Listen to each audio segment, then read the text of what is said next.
सभी विद्यार्थियों का आज के वीडियो में एक बार फिर स्वागत है।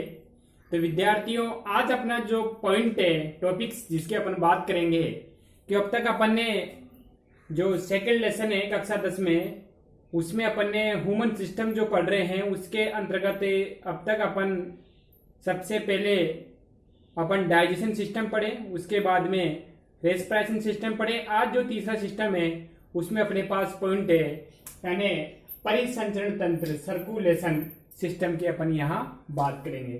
तो विद्यार्थियों, सर्कुलेशन सिस्टम को समझने से पहले अपन यहाँ क्या है कि इसमें अपन देखते हैं सर्कुलेशन सिस्टम के अंतर्गत तीन भाग होते हैं। सबसे पहला भाग जिसे अपन कहते हैं रक्त, ब्लड है। नंबर 2 अपन यहाँ बात करें रक्त वाहिनियां,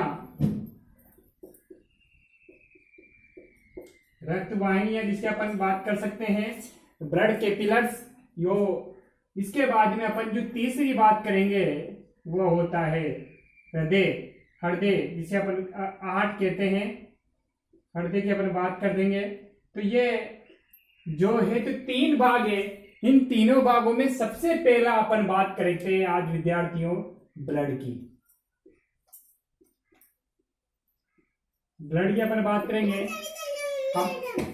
हमारे जो शरीर है, हमारे शरीर चाहे वो किसी भी प्रकार का सूक्ष्म जीव से लेकर बड़े जीवों में भी जो है वो ब्लड पाया जाता है,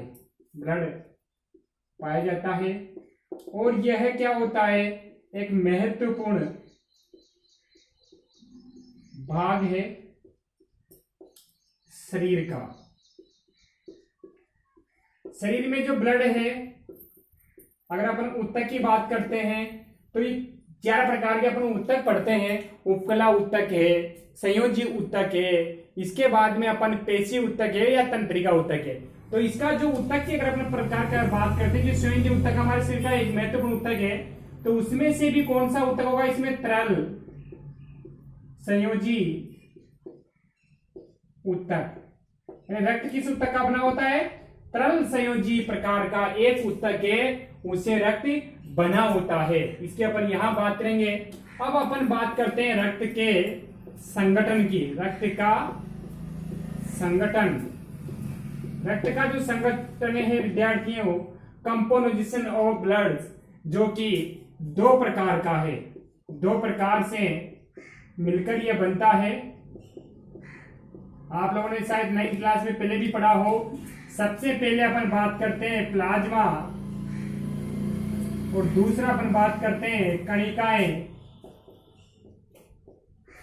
तो विद्यार्थियों, यहाँ 2 भाग है। रक्त का संगठन अपन जो बात कर रहे हैं वो रक्त 2 प्रकार के पदार्थों से मिलकर बना है। सबसे पहले अपन यहाँ बात करें प्लाज्मा, और दूसरा है कणिकाएं। यहां अपन सबसे पहले लेते हैं प्लाज्मा। ठीक है, प्लाज्मा रक्त का तरल भाग होता है,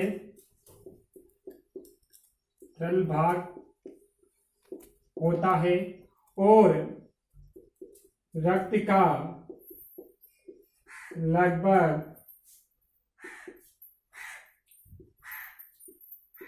55% भाग बनाता है।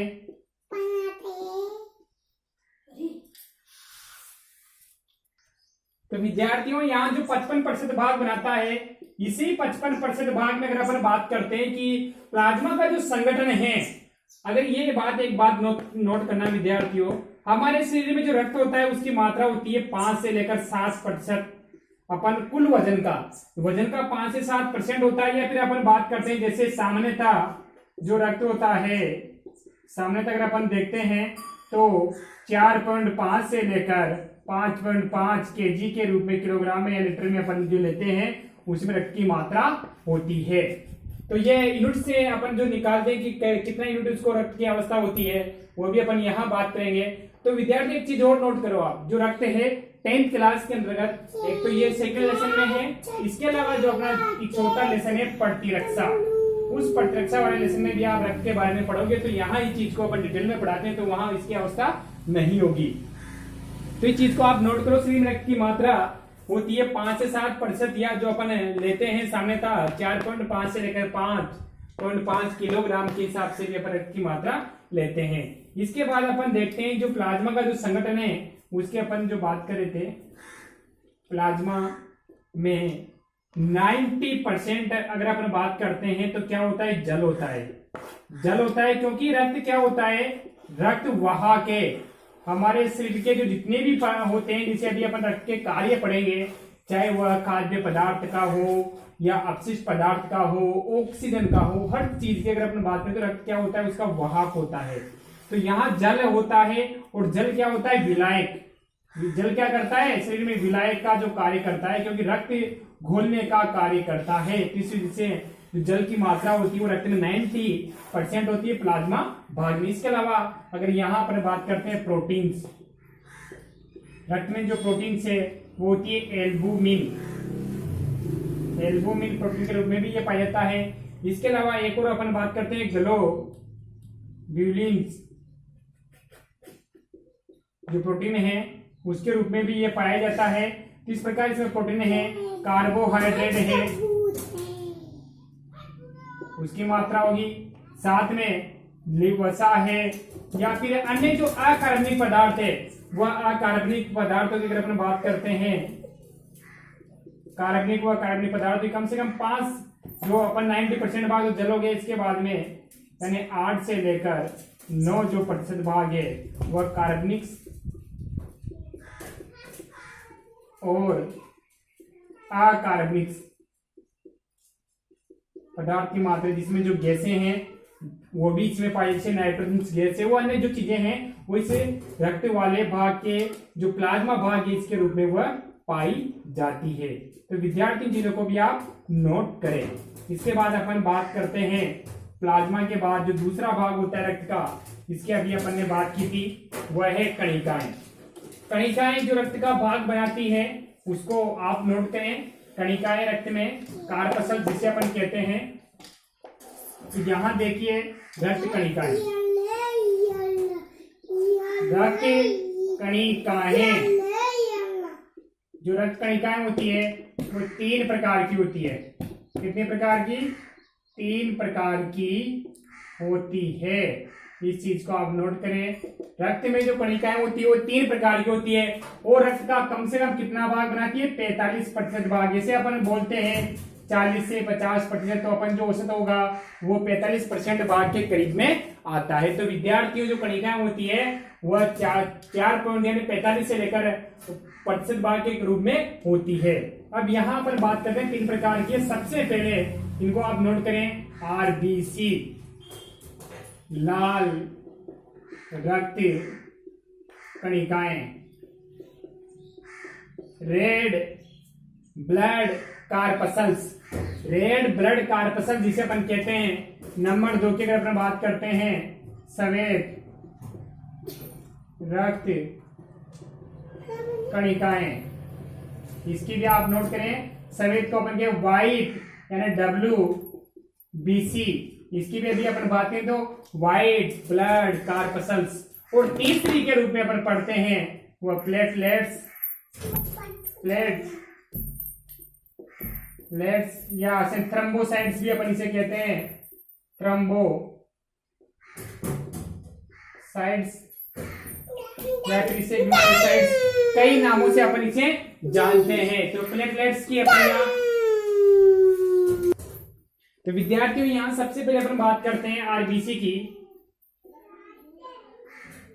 आरबीसी, इसका जो निर्माण है, इनका निर्माण की अगर सबसे पहले अपन एक पॉइंट को आप ध्यान में रखना, निर्माण है वो कहां होता है?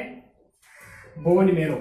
बोन मेरो को अपन कहते हैं लाल अस्थि मज्जा। लाल अस्थि मज्जा है, जैसे अपन बात करते हैं, जैसे अपने पास यह डी है, तो इस हड्डी का जो अंदर का जो भाग होता है इस वाले भाग में, तो इसमें भी क्या होता है कि इस और तो भाग होता है, उसमें होता है सफेद यानी सफेद अस्थि मज्जा होता है। इस और होता है वो होता है उसमें भी जैसे सफेद, और बीच वाला जो भाग होता है उसमें होता है लाल अस्थि मज्जा। लाल अस्थि मज्जा इनका निर्माण होता है। किनका? आरबीसी का निर्माण होता है। इसके अलावा ये जो कोशिकाएं होती है, कोशिकाओं का जो आकार है, कोशिकाओं का आकार कैसा होता है, तस्त्री नुमा। कैसा होता है, इस चीज को नोट करा आप, तस्त्री नुमा। यानी जो कोशिकाएं का जैसे अगर आप आकार की बात करें तो इस प्रकार तस्त्री नुमा होता है। तो ये वाला भाग है जो पूरा गोल होता है, तो तस्त्री नुमा इनका आकार होता है। इसके अलावा जो इनकी संख्या भी नोट करें आप, क्योंकि सबसे बड़ी बात है इनकी जो संख्या होती है, स्ट्रेंथ कितनी होती है, इसको भी अपन देखते हैं। कि अगर अपन बात करते हैं जैसे 40 से 50 लाख, जो अगर बात करते हैं वुमेन की बात करते हैं, महिलाओं की, वुमेन में जो अपन बात करते हैं महिलाओं में जो संख्या होती है 40 से 50 लाख प्रति घन मिलीमीटर में। ठीक है, एक जो घन मिलीमीटर है उसमें इनकी जो संख्या होगी वो कितनी होगी, 40 से 50 लाख की अगर अपन बात करते हैं तो उसमें इसकी संख्या होगी महिलाओं में। अब अगर मेल की अपन बात करते हैं, व्यवसायिक मेल की, तो यहां होती है, यानी ये 50 से 60 लाख के करीब होगी मेल में प्रति घन एमएम में, अगर मिलीमीटर में अपन बात करें। तो ये विद्यार्थी चीज को आप नोट करें कि इनकी संख्या कितनी होती है। इसके अलावा ये जो कोशिकाएं होती है, उन कोशिकाओं में अगर जो सामने तौर पर जो कोशिकाएं होती है, छोटी जो व्यवसायिक कोशिकाएं होती है, व्यवसायिक की इनमें भी, क्योंकि व्यवसायिक जो कोशिकाएं होती है उन कोशिकाओं में तो क्या है, केंद्रक नहीं पाया जाता, केंद्रक नहीं पाया जाता। यानी आप ये नोट करें, व्यवसायिक आरबीसी में केंद्रक नहीं पाया जाता, इसलिए इनमें केंद्रक के साथ किसी प्रकार का कोई कोशिका नहीं होता, कोशिका व्यून होती है। लेकिन जो व्यवसायिक नहीं होती है, जो अल्पकाल वाली होती है, उसमें केंद्रक भी होता है, माइटोकॉन्ड्रिया भी होता है, अंतःपृथ्वी जालिका भी होता है। इन्हीं चीज को आप नोट करें, व्यवसायिक आरबीसी में किसी प्रकार का कोई केंद्रक नहीं पाए थे, इसलिए इन्हें केंद्रक विहीन यानी केंद्रक लेस या न्यूक्लियस लेस कोशिकाएं कहते हैं। किन्हें कहते हैं, आरबीसी को कहते हैं। इसके अलावा आप इसको नोट करें, इसका जो लाल रंग होता है वह लाल रंग, ये एक इंपॉर्टेंट क्वेश्चन है, बड़े बड़े एग्जामों में आता है। लाल रंग क्यों होता है आरबीसी का लाल रंग, ये जो रक्त का भी लाल रंग होता है उस सबको, इसमें एक वर्णक होता है, पिगमेंट्स ऑफ श्वसन वर्णक भी से कहते हैं, या वर्णक होता है, वो कौन सा होता है, हीमोग्लोबिन्स। हीमोग्लोबिन्स किसमें पाया जाता है, रक्त में पाया जाने वाला वह वर्णक जो रक्त का रंग लाल करता है। और हीम शब्द बनाए, हीम यानी होता है लोहा, जो आयरन की मात्रा होती है इसे आयरन कहते हैं अपन, आयरन्स, लोहा इसका मुख्य तत्व होता है, किसका, हीमोग्लोबिन का। और ग्लोबिन कौन सी होती है, प्रोटीन्स। ग्लोबिन की अपन जो बात करें, यानी आयरन्स और ग्लोबिन प्रोटीन मिलकर हीमोग्लोबिन का निर्माण करते हैं। ये एक महत्वपूर्ण वर्णक है जो रक्त में पाया जाता है। तो विद्यार्थी चीज को भी आप नोट करें, क्योंकि हीमोग्लोबिन इसमें पाया जाता है। सातवीं चीज को देखें कि जो हीमोग्लोबिन जो रक्त में पाया जा रहा है वह ऑक्सीजन का वाहक होता है, क्योंकि ये कार्य करता है, ऑक्सीजन इसके साथ जुड़ती है, तो ये कि ऑक्सीजन के साथ ऑक्सी हीमोग्लोबिन बनाता है। रक्त में क्या बनाता है, ऑक्सीजन के साथ O2 के साथ जुड़कर ये क्या बनाता है, ऑक्सी हीमोग्लोबिन का निर्माण करता है। ऑक्सी हीमोग्लोबिन का निर्माण कौन करता है, हीमोग्लोबिन जुड़कर। तो विद्यार्थियों ये भी चीज आप नोट करें। इसके अलावा एक और देखते हैं, क्योंकि इनका जो जीवन काल है, इनका आरबीसी का जो जीवन काल है वो होता है 120 यानी 120 दिन का होता है। ये क्वेश्चन भी बार बार जनरल साइंस का अंतर्गत पूछा जाता है।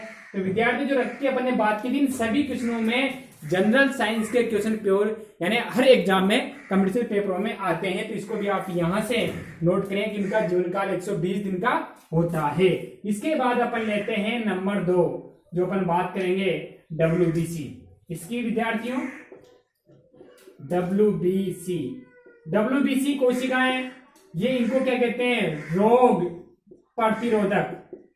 अगर बात करें तो रोग प्रतिरोधक का कार्य करती है, रोग प्रतिरोधक है। हमारे शरीर की इम्यून सिस्टम यानी रोगों से लड़ने की क्षमता अगर कोई प्रदान करती है तो कौन सी कोशिकाएं होती है, वह WBC होती है। WBC को अपन क्या कहते हैं, व्हाइट ब्लड कार्पसल्स, यानी व्हाइट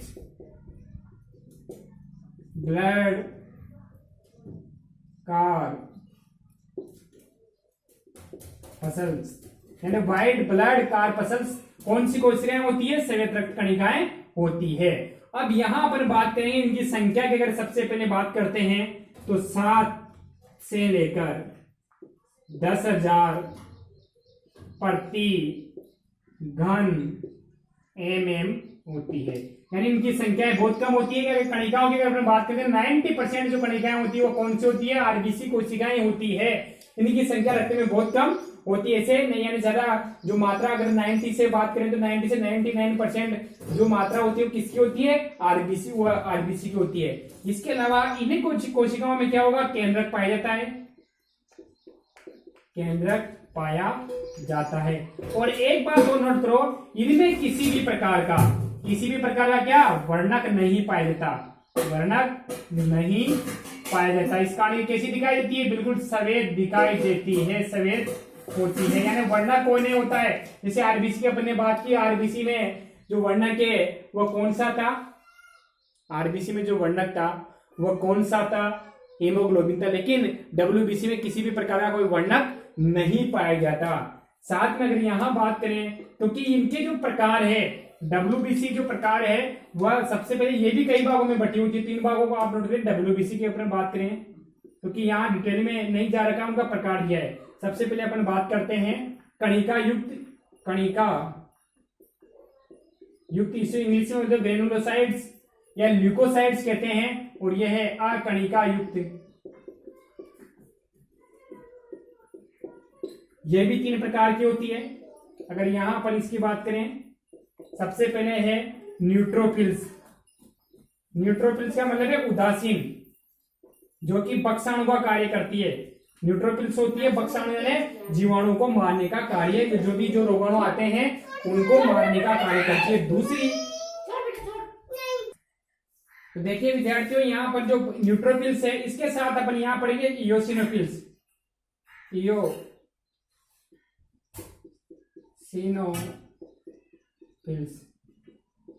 और ये होती है बेसोफिल्स।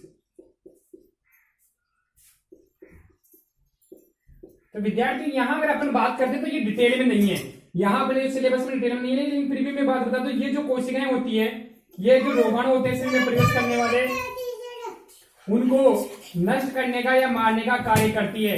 इयोसिनोफिल्स होती है ये, यानी अम्लीय होती है, क्योंकि ये इसमें अम्लीय और सारे दोनों होते हैं तो ये उदासीन होती है, लेकिन ये अम्लीय वाली होती है।